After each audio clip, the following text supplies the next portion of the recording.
Kia ora tātou. I suppose my part of this project is, well, there's two things really for me that is of major interest for me. One is understanding the place of maramataka within emotion, and the other one in particular is really looking at ceremony and the role of ceremony and well-being and emotion and healthy emotive expression. But before we get to that second part, I just want to talk a little bit about maramataka. Probably what I'm going to say might be a little bit unexpected by many of you, and probably not in line with perhaps what you think I'd say. But kei te pai.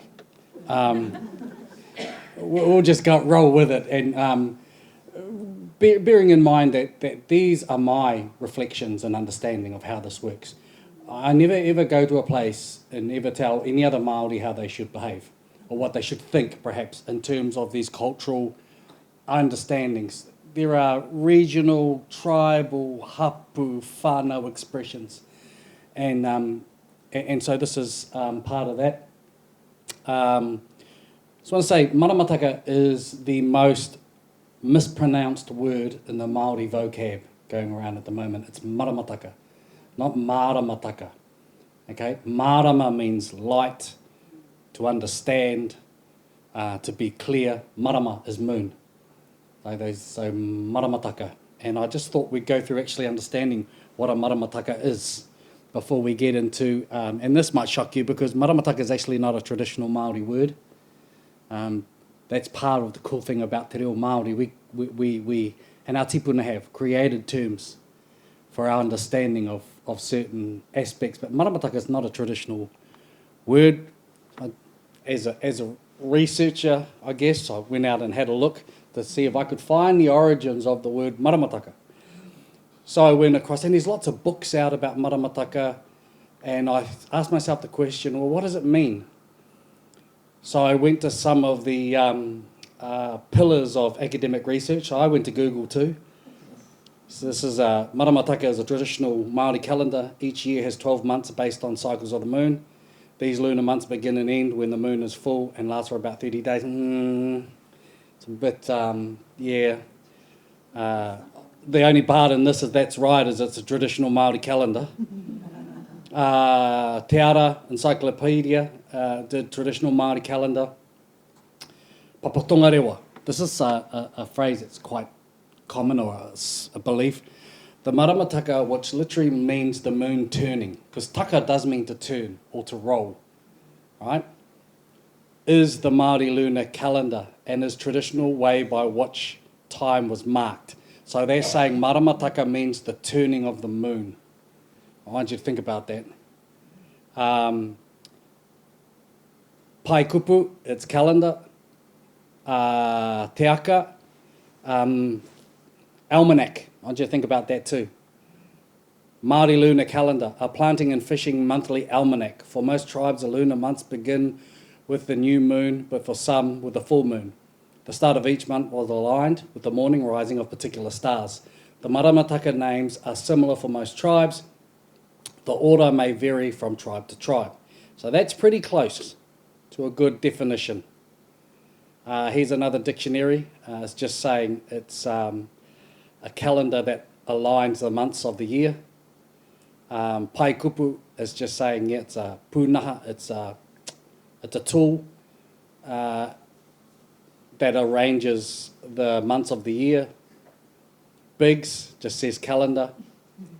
Matatiki, so I've gone through all of the dictionaries. It's just saying calendar, right? Calendar. 95, Raupal Dictionary calendar.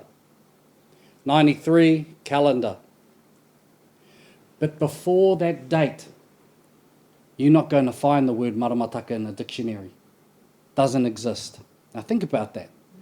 It exists after about 1995, but before that, and the most comprehensive dictionary in te reo Māori, this is the most, and still to this date, is the most comprehensive dictionary of the language, is the Williams Dictionary.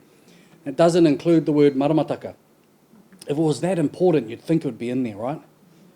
It just says marama's moon, month. Whakamarama is a crescent-shaped, that little crescent-shaped thing you see on top of a digging stick, like a ko. but it doesn't have the word maramataka in the dictionary.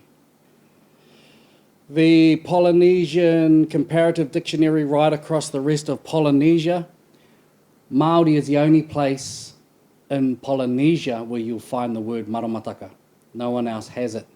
Even though for most of the people across Polynesia, we have the same words. Like we have whiro, in Hawaii they have hilo, Tahiti have hilo hiti, we have tamatea, and Moriori have tamatea, Tahitian have tamatea. We have most of these names, Rako, Nui, you'll find the same names, but only us has a maramataka. Nowhere else it exists. I thought I'd look at some books other than dictionaries, so I had a look at Te Taiao. I like this book. It says it's a calendar divides the Māori year into 12 lunar months. The word marama means both the moon and the lunar month, which is correct. But I looked at some of the older books. In The Coming of the Māori by Te Rangi Hiroa, there's no mention of maramataka. Fishing methods and devices of the Māori. I thought, surely, fishing, there'll be maramataka. There's one reference to it, and it was in 1918. I was told by a correspondent at Otaki that a local native possessed a maramataka. Look how he writes it, marama-taka. A calendar consisting of the list of names of the nights of the moon, as the natives put it, of the days or phases of the moon. So he writes that there. But Māori agriculture, and you think about planting, right? It's not in there. Astronomical knowledge of the Māori, I thought, surely it's not in there. The Māori division of time best uses the same reference as he does in the fishing, Māori fishing book, but there is no explanation of maramataka in division of time. I had a look at all of these books. Then I thought, surely there'll be a whakatauki. If it was that important, there'll be a whakatauki with maramataka, and there isn't. And then I thought, if there's anywhere it's going to be, it'll be in Pay Jones's Ngā Mō Teatea. Of the 400 traditional Māori songs that he records, there isn't a single reference to the word maramataka in all of that. So I looked at other international books. These are Hawaiian and Pacific star names. There's nothing in there. And then I thought, why is there no whakatauki about maramataka or reference to it in Ngā Mō Teatea? Okay. So I started to break the word down. I don't like breaking down words often because sometimes I think we do it to words that aren't compound words. So we look for meaning in words that aren't meant to be broken down. We'll divide up words and means this and da means that and I don't do that unless it's a compound word, which maramataka is. Remember we said maramataka, the turning of the moon? Marama's moon and taka means to turn, and it does. It absolutely means that. The problem with that is the taka in turn is actually a prefix, not a suffix. So if it was used correctly for the turning of the moon, it would be taka marama, not maramataka. It wouldn't work that way. So here's an example. Taka hiri, taka huri, taka mingo, taka mua, taka muri, taka ora. All of these terms, the taka comes before the thing that's happening. The object comes after the actual taka. Taka is a prefix, not a suffix. So I was like, okay. Linguistically, it doesn't make sense. I found the first ever reference to the word maramataka. This is in the Anglo-Māori Warden, Volume 1. It's an early newspaper. It's funny because it's got no te maramataka and then it's a recipe for how you make a rewina bread. I think about that, right? It's like, oh, this is a maramataka and he's got ko te ritenga mō te hanga rewina. Tēnei anō te tikanga mō te hanga rewina. Me waru te riwai, he riwai pai, he riwai mata. A muri ihu, me whakaranu te neho, me tētahi porawa, me tētahi huka anō hoki. kia kotahi te pune, huka, kia whāpune porāwa, me whakaranu nei ki te wai mahana, kia pērā te mahana me tō te wai u. Ringihia katōti atu ki te paunamu me te puru, ki te puru Pākehā. Ā kia tata te tū o taua paunamu ki te taha o te ahi, kia kotahi rā, kia kotahi pō, me tū wai heoia no kamutu. So he's talking about how to make a bug, right? So peel a potato, chuck it in with a good potato with some flour and sugar, mix together with warm water, similar to the warmth of breast milk, put it in a bottle, put the lid on, put it by the fire. And you think, what the hell has that got to do with what we think maramataka is today? It's the first ever reference. The next one was in 1850. And it talks about two gardeners. And it's this fable. There were two people, an older sibling and a younger sibling. They were both gardeners and cared for each other. Hoani was the name of one of these people, and he was pondering his work. Hoani continued to look at his calendar, maramataka. It's the first ever reference to the use of the word maramataka in any recording is in 1850. So I was thinking, what's going on in the world at this time, and what's going on in the world of our ancestors at this time? Now you might be asking, what the hell has this got to do with Kare-ā-roto? We'll get back, we'll circle back. I hope. Here's another one. This was in 1859. All right. An almanac is an annual calendar containing important dates, statistical information such as astronomical data, tides, gardening, understanding, when the full moon is, when the new moon is. There's all kinds of almanacs. An almanac actually dates back thousands of years. The word is from the Middle East. It's Arabic, this word, almanac, and was practiced thousands of years ago. And what was happening in the late 1700s into the early 1800s, and this is the earliest and most well known, is the 1972 Farmer's Almanac that came out of America. And this almanac had in it weather information, what the weather was going to be like for the year 1792. When was the best time to plant, when would be the high tide, when would be the low tide, when would be the full moon, when would be the half moon. All of this information, when to plant, when to... Sound familiar? That was in an almanac. Now these almanacs became very, very popular across this period. And one of the popular ones was the British almanac. It followed the American one. And these started to be published in about the year 1817, I think. They start to come out. And they spread across the colonies as the British Empire spread. And they took their almanac with them. And they took it with them, they read it, and they arrived here with these almanacs. And here is a kind of almanac that they used as well. The Moon Almanac. Moon, marama. Almanac, taka. Maramataka. That's where this word comes from. So the maramataka as phrase or as a name, I'm not saying don't use it because it's awesome. Makes complete sense, but that's its actual origins. Now we shouldn't be precious about words, because I think incorporating new words and new knowledge into a language is actually a sign of a healthy language. Kare-ā-roto is not a traditional phrase for emotions, as Leonie was saying. The late Professor Wharehuia Milroy coined that phrase, that word maramataka. That's a Wharehuia-ism, and I think in about 1990 perhaps he coined that, and you'll first see it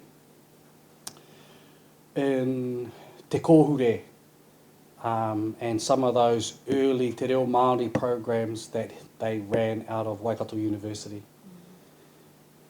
And that's where Kare-ā-rotos come in. And just recently, and I was talking to Naomi about it, there's another one that's come on recently, Kare-ā-waho. And that's when you, show your emotions on your face. No, there's Kare-ā-roto, when you get these emotions inside. but then there's someone talking, like me and some of you are going like this. That's a kare-ā-waho, eh? Your face reveals what your thoughts are. Rongo is perhaps the closest generic term for emotion. Just want to say too that rongo is also one of the names of the moon. So rongo mā tāne, many of you will know that phrase, rongo and tāne, because mā is and in that context. Like te kau mātahi is 10 and 1. Rongo mā tāne is rongo and tāne. That's actually the phrase for the sun and the moon in the sky at the same time. So tāne is one of the names for the sun. Rongo is it's a personification, one of his honorific names.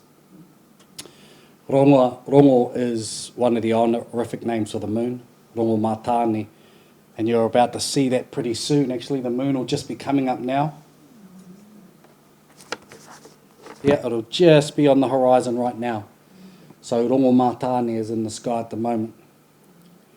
So rongo is to feel, that's right. Tai rongo is senses. Au rongo is probably the more traditional way to talk about emotions. Au is current, and current flows out to the tide, which is your senses, your tai rongo. So there is this connection between rongo. So from maramataka you get wātaka, you get rātaka, you get hōtaka. But these are not traditional terms, right? There it is, rongo mā tāne. These are more traditional terms for how Māori spoke about the calendar system. We're going to see this actually. It'll be like this later on this afternoon. Pretty much the same kind of moon. You'll see the sun and you'll see the moon in the sky. Māori didn't follow a lunar calendar. A maramataka is not a lunar calendar. A maramataka is a lunisolar calendar. So it has the sun and the moon. It doesn't just follow the moon. It's a quote, rongo was here both the time measurer and the patron deity of agriculture. So rongo's not just about gardens and peace, but rongo is also connected to time. And one of the things that we followed every day to determine where we were was the moon. So that's how rongo is connected to time. But rongo mā tāne is actually one of the ways that phrase that you talk about when, this is before we started using the word maramataka. Kaupeko te tau. This denotes the, kaupeka means the branches o te tau. Tau is, we use that word for year now. So we say hari huri tau. That's very modern. The word tau means season. Māori didn't care what year you were born. Didn't really care how old you were. We didn't have this concept of year like we do now. Tau is season.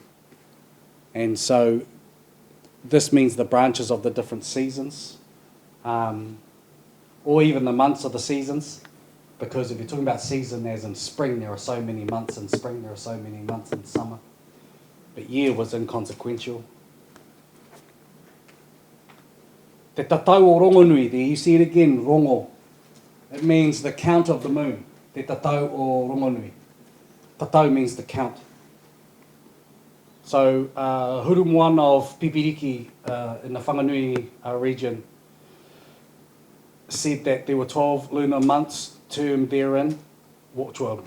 There were 12 lunar months and they were known as Te tatau o rongonui ngahuru mārua. The count of rongonui of the 12, or the tally of the 12 of Great Rongo. So that's another way to talk about the calendar system. I'm trying to circle back soon. Ngā pō o te maramataka, or ngā pō o te marama, sorry. This is how you would say, you know how we say days of the week? We say the days of the week. When we're talking about days, we say from day right through to the night time, and then at 12 o'clock it switches over to the next day. Even though it's night time, we talk about the days. As Māori, we talked about ngā pō te marama, so the nights of the month. So in the same fashion as we use days today, we use nights from a Māori perspective. This was the most common, ngā pō te marama.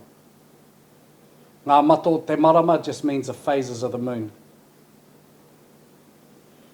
So, what we followed is a lunisolar calendar that is connected with the environment and uses the lunar phases as a baseline. This is the calendar system that our ancestors followed.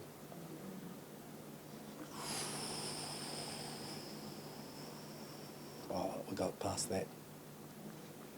And here are some of those names that I was showing you across the different islands. Rarotonga has Iro, Hawaii has Hilo, we have Whiro. Rākau Nui, Hutu Nui in the Marquesas. Many of these names are very, very, see, we have a kore kore, Moriori have a kore kore. You go to Tahiti, they'll have a Hawaii, they have a ole ole or ole. Very, very similar. Skip that.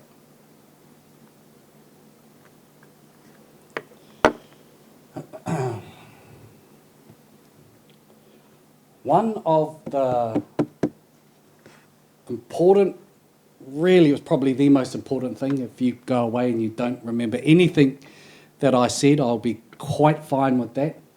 But if there's something I want you to remember, it's the fact that when you are looking and trying to understand our timekeeping systems, that you never ever look at the moon on its own. The moon doesn't mean anything on its own, right? The moon is part of a system that has these 3 astronomical bodies. I just want to quickly break this down because this spills directly into what we're doing now with trying to correlate the lunar phases with an emotional response. Okay? Many of you might have been part of this or will see this. Today's phase is this, and you were probably going to experience this. Okay? So you would have woke up this morning and said, oh, today's, on the Maramataka app, it would have said to you, today is Ohua. Wake up this morning, it's Ohua today, right?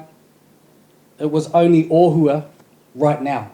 Ohua is starting right now because the moon's rising now. Does that make sense? Before, it was Mawharu. We were Mawharu, and then it hits the horizon, Ohua. And it's going to be Ohua all of tonight, and then tomorrow until about 3 o'clock tomorrow. And then Atua Whakahaiha is going to hit the horizon. It starts at 3 o'clock tomorrow. So you're getting 2 lunar phases in the 1 24-hour period. That makes sense? Yeah. Then it sets. And then what we're trying to do is, because we're so caught up in colonising our understanding of time, we're trying and make the maramataka fit within our Western paradigms of when it should begin and when it should end. We're stuck in 24 hours. You really want to follow the maramataka. You crumple up that 24-hour and throw it in the ocean, and you actually have to connect back into the environment to understand the rhythms and cycles of time. It's exactly what Naomi was talking about, connection. You'll never ever truly understand te au kume me te au pana, the pull and push of the moon, if you don't actually get out into the environment and experience it. You can't get it off the app because the app is wrong. Right? It's telling you that it syncs up lunar phase with 24-hour day. And it just does, it never works like that. The other thing is Rākau Nui, or a full moon in the middle of winter, is completely different to a full moon in the middle of summer. They're not the same thing, right? But we've tried and universalise it and make it applicable to the world that we live in. Anyway, 3 astronomical bodies. If you want to know how Māori told time, it's like this. Oh, probably can't. Oh, you might be able to see a little bit of that. Some stars here. There's Matariki, right there. Right? So I'm going to tell you how I know when to celebrate Matariki. I'm looking for 3 things. Firstly, I'm looking for the position of the sun. This is the most fundamental basic marker of our cycle, is sun. And you have to know that the sun rises in different places throughout the year. The sun's rising northeast at the moment because we're in winter. And then in the middle of summer, it rises southeast. And right on autumn and spring, it rises due east. So it goes like this. It rises in different places. It's actually us. The earth is on the tilt. But what it looks like to us is the sun goes all the way over there and rises at the moment with Hine Takurua, and then comes back over there and is with Hine Raumati in the summer. Long days, short night. Short days, long nights. That's all we get. So in that photo, that's on top of Hakarimata. It took me like 2 days to climb up there. And I'm looking northeast.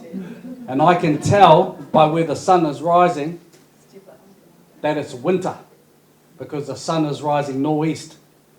So sun gives me season. That's marker of season.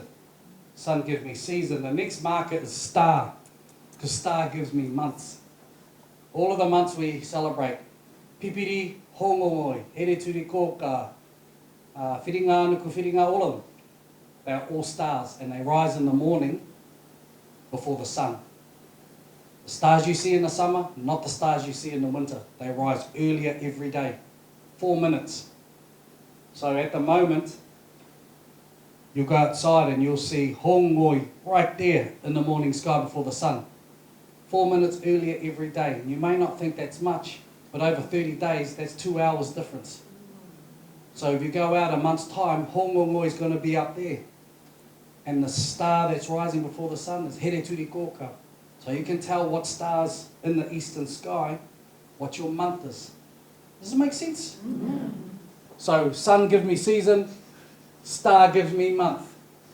There's Pipiri. So I know, oh yeah, Pipiri's up there. So I'm in the right season of the right month.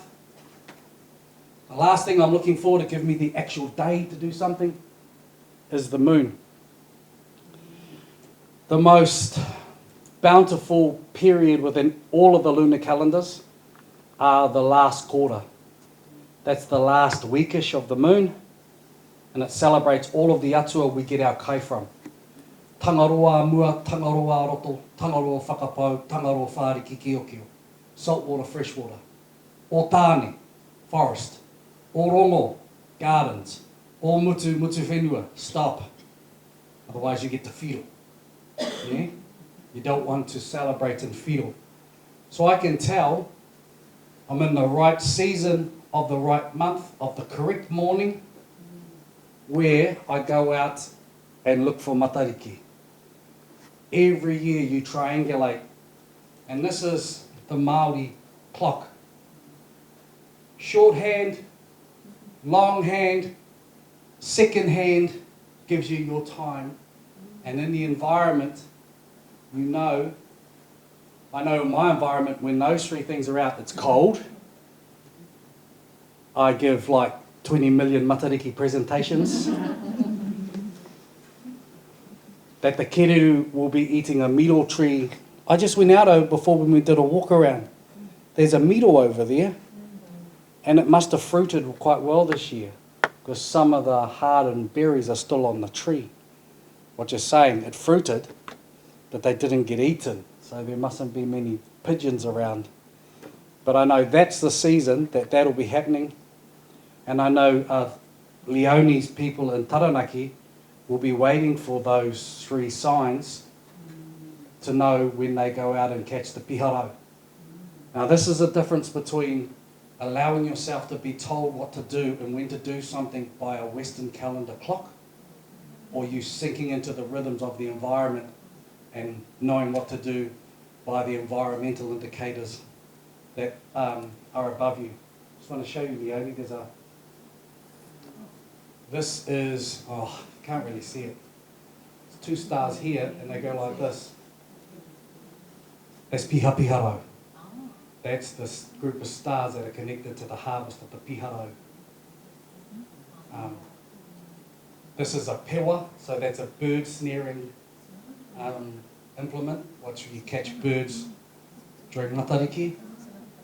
So all of these environmental practice-driven led calendar system things are happening, but we're not going outside to read these signs, right? To connect. Really liked what both Leonie and Naomi were talking about, that you know, that environmental connection tells you what you should be doing, how you should be doing, when you should be doing.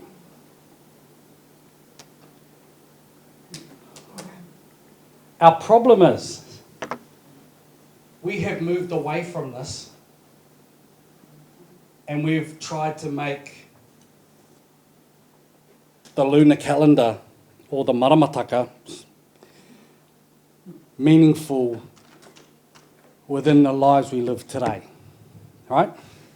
Now, I don't mean to pour cold water on any of you that follow the notion that the moon impacts upon your individual moods and emotions every day. But that is not a traditional practice that any of our ancestors adhered to. And that's part of our modern, hyper-individualized, neoliberalistic world that we live in, right? Because no longer are we environmentally practicing in that space, so we're looking for an area that this stuff has meaning, and we've focused in on feelings and well-being. And yes, it's connected to well, but I'm not saying it's not connected to what's happening right across the entire world.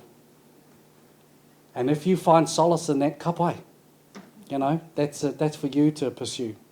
But our ancestors, there is no scrap of evidence that I've ever been able to see after 30 years of unpacking this place where I've ever seen a scrap of evidence from our tipuna saying, this moon will affect your mood. That is a modern interpretation. Nor have I found that anywhere in the Pacific.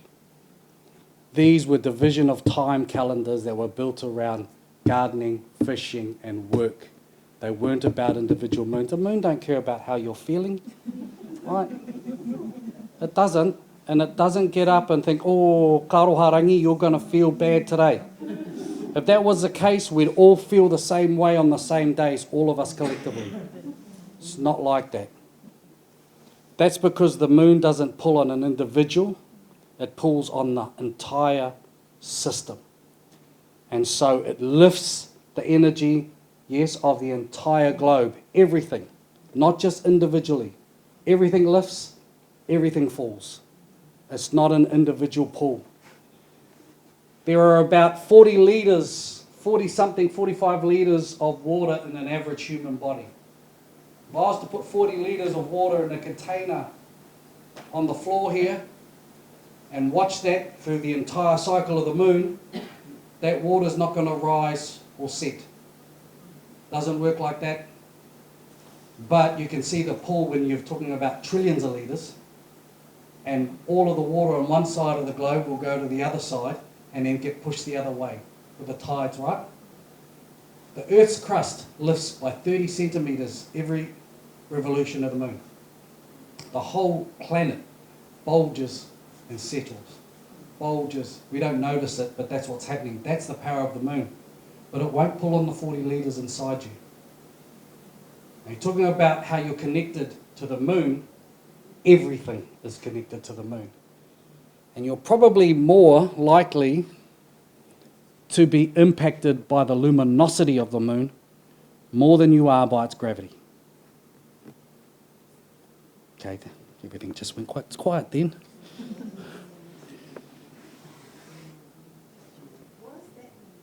The brightness of the moon.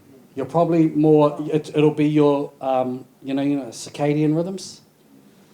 You know, like light, dark, you're alert, you're asleep. Where naturally all animals have this rhythm. The moon's built into that as well. So the brightness of the moon, you'd say, I can't sleep tonight, it's a full moon. It's full moon because it's bright, that's why you're up. That's probably more the reason that you're up than any other reason. I am a little bit concerned of the way that we are turning this environmentally driven calendar system that sinks us into the rhythms of nature into the horoscope for me, right? And again, if people find solace in that, then ka pai. But what we're doing is we are individualizing the moon to make it align with us as individuals in the way we're feeling. And that is a new thing. I'm struggling with it. A lot of people are enjoying it. And if they are, then maybe it's me. I'm the issue. You know, and I don't want to stop people from enjoying the moon, so away you go. But I do have issues when people adhere their personal feelings and attribute that to what's happening with the moon. Like I'm not feeling good today, what's the lunar phase? Its impact is universal across the entire globe. And saying that, our ancestors did know that it did have an impact, but they would never interpret it like we do. Whiro, yes, he is the god of disease and plague and pestilence. Queensland. That's this atua. Yet in all of the lunar calendars I've seen, no one's saying don't go outside today. That's what modern interpretations, oh, don't be active today. In fact, most of the ones I've seen, this is an awesome time to go early. Actually, awesome time to go early. So, yeah, I think that we are, perhaps because we're not connected to what's happening in the environment, interpreting it a little bit different. These are just some of the names and some of the phases. Tamatea is very, very much associated with an unsettled ocean. We've just come out of that. That's the moon that is just finished, and that is the moon that is rising on the horizon right now. That is, Atua Whakahaiha is a terrifying demon. That's what that phrase means, and I think the picture speaks for itself. Oturu Rako Nui. There is Hina. Arona, sorry. There's her head. There's her calabash. She's upside down. There's her body. And that's the entire ngaio tree with its trunk that she's still holding on to. And that's why it's called Rako Nui, because you can see the entire tree in the moon. Rako Nui. These are just some of the phases, and this is where we come into celebrating the best time of the lunar phases. Kare-ā-roto, tangaro whakapau, tangaro whāriki kio, o tāne, o rongo, o mutu whenua. So, I suppose I know that the lunar calendar, the maramataka lunar calendar, for want of a better phrase, is something that's really, really becoming quite popular within health and well-being places. I think, ka pai. I am worried about our modern interpretation of that. Now, I've spent a number of times sitting down with other practitioners in this space, and probably the one that I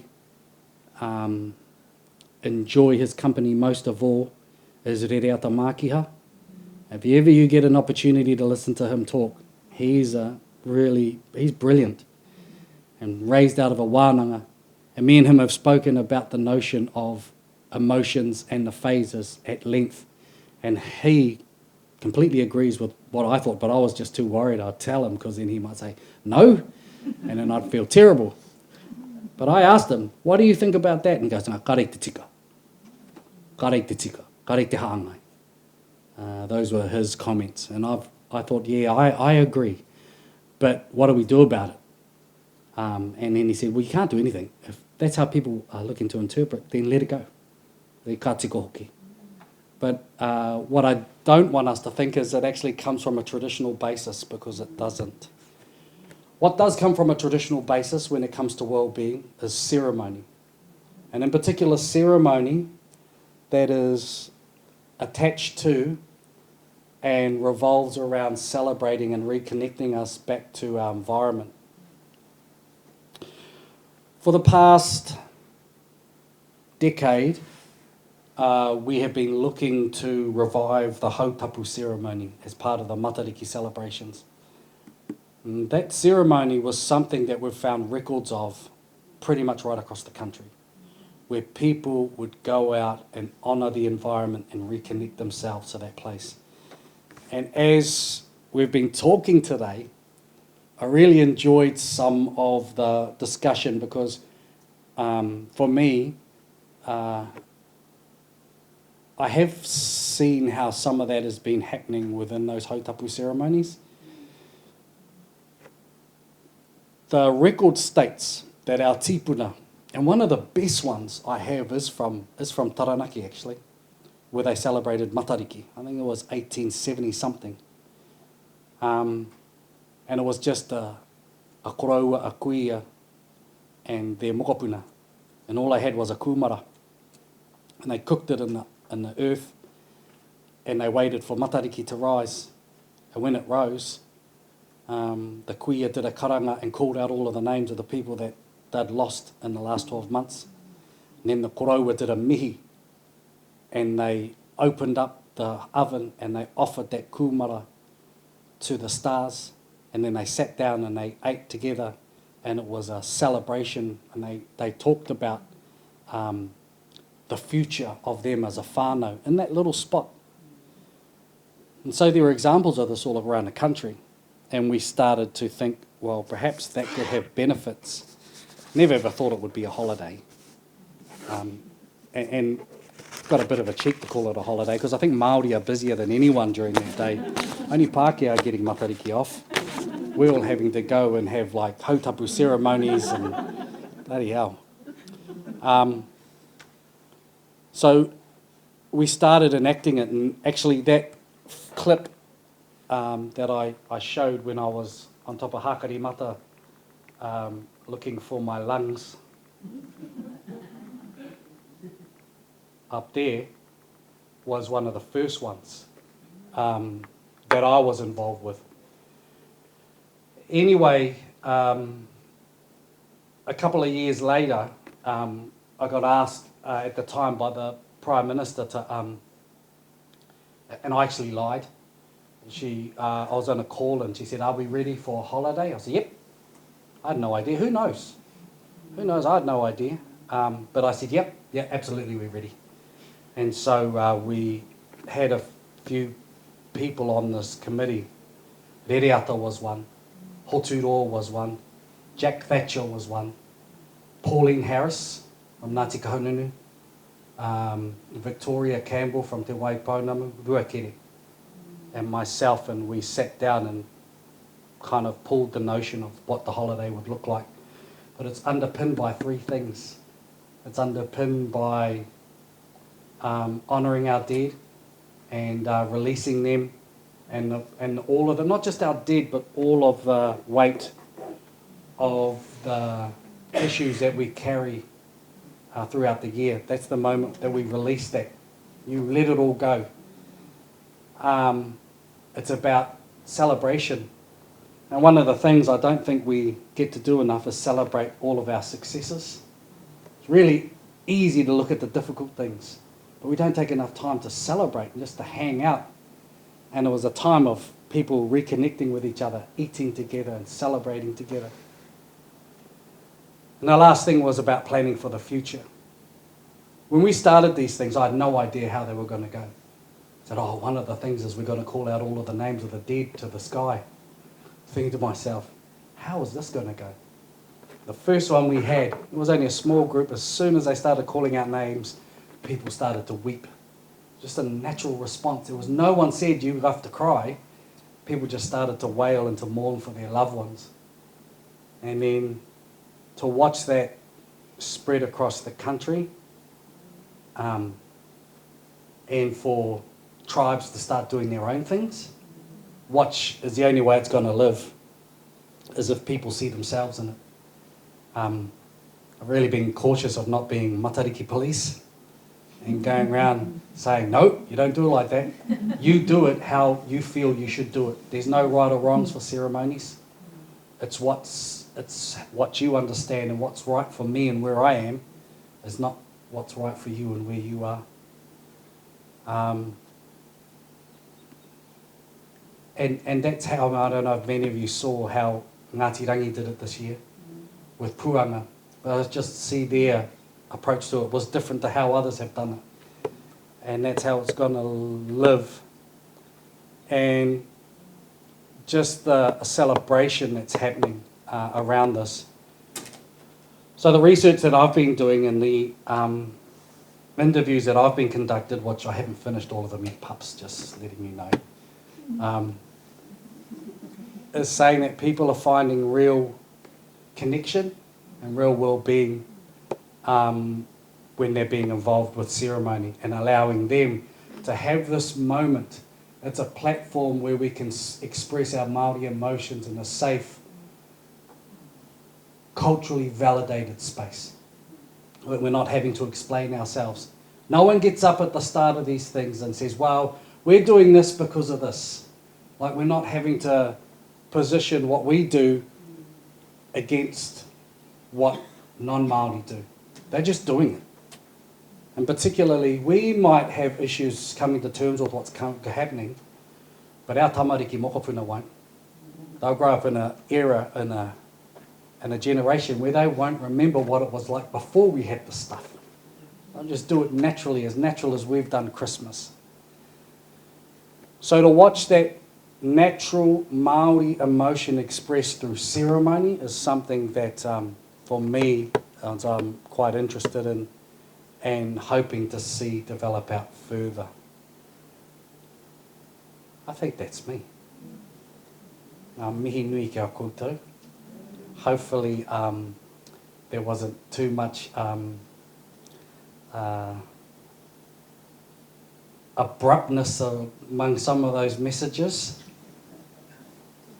And I just say, there is a big difference between living a culture and studying a culture. Right? And I can stand up here and talk to myself until I'm blue in the face about what the culture is. But it'll only be what it is for you if you practice it. I can't tell you how to practice, you've got to practice. I can only tell you, for me, mōku nei, koe nei ngā kōrero e tika ana, anei e tahi mea kare te tino pai ki au, ki taku kanohi Māori. Hoi anō kei a koe te tikanga, i runga anō i tō mōhio ki tō ao, me tō kaha ki te whakamahi ngā taonga o tātou tīpuna. Reira ka nui te mihi kia ora tātou.